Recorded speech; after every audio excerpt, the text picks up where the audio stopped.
Easter address to the faculty by the president of a Catholic women's college.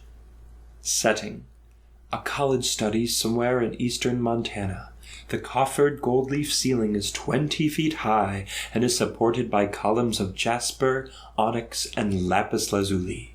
On one side of the room is a row of 15-foot-high windows, which have wavy glass panes and heavy mahogany sashes. For that matter, all the woodwork in the room, including the head-high wainscot and the hand-carved door frames, is mahogany, and all of it is polished to a blinding luster. The floor, also highly polished, is ebony parquet, interlaced with squares of ivory in a chessboard pattern.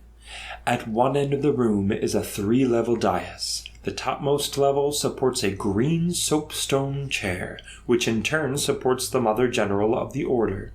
On the second level are the Sisters of the Board of Governors in medieval choir stalls.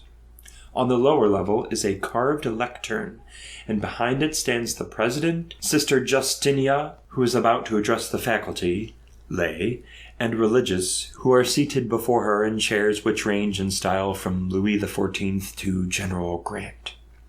Around the sides of the room are long Victorian library tables, polished by an old, stooped-over nun. She continues to polish all through the speech. Esteemed Mother, honored sisters, reverend fathers, and lay faculty, I call you together at this joyful time to discuss several pressing matters which have been placed in my lap. Things have a way of coming to my attention around here. Laughter among some of the nuns.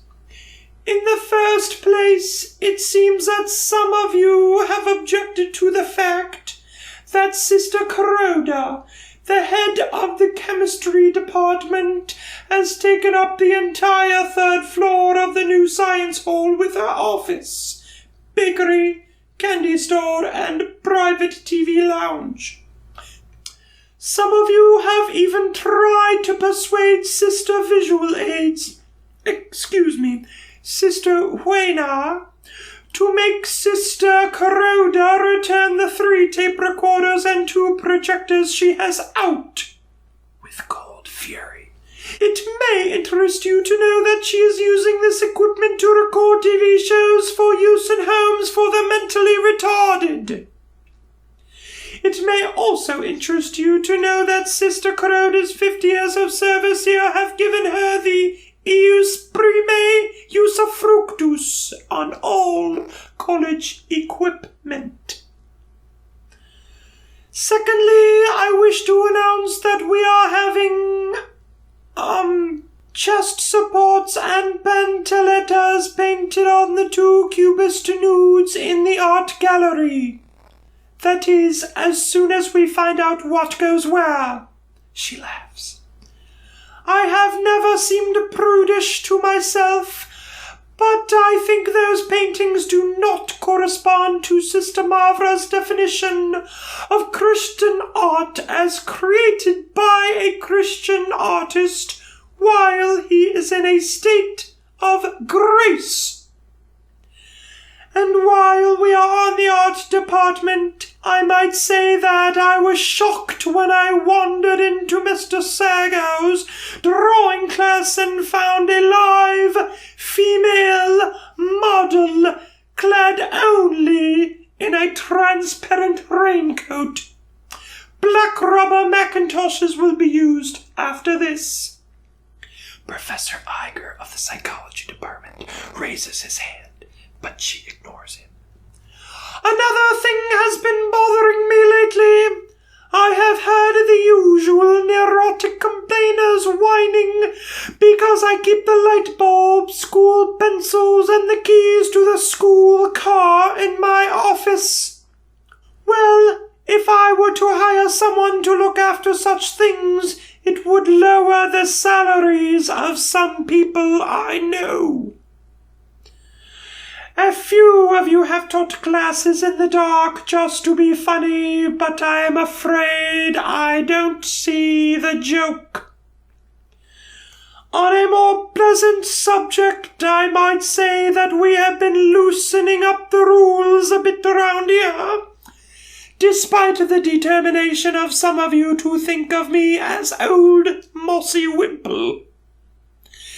Next September, we will have an agnostic teaching home economics year. And next year, students over 21 may drink at home, provided their parents are present.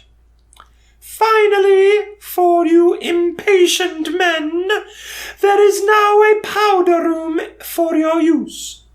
It is in the home of Mr. and Mrs. Charles Studmeyer of 1821 Peavy Street.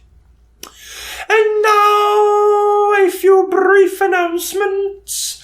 I see many of you looking around for Professor Gargan of the English department. You do not see him. There is a good reason for that.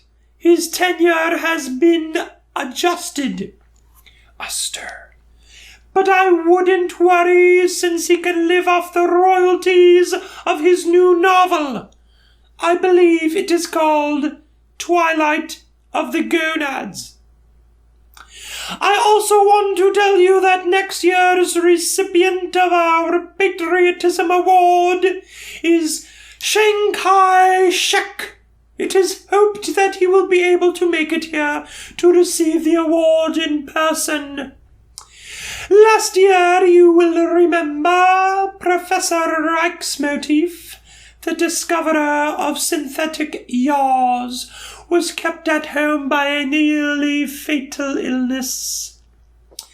Finally, and I have been saving this news for last, the Mother General wishes me to tell you that an unprecedented number of our sisters have gotten doctorates in the past year. There are enough, in fact, to replace all of the lay faculty, whom we are releasing as of June 1st.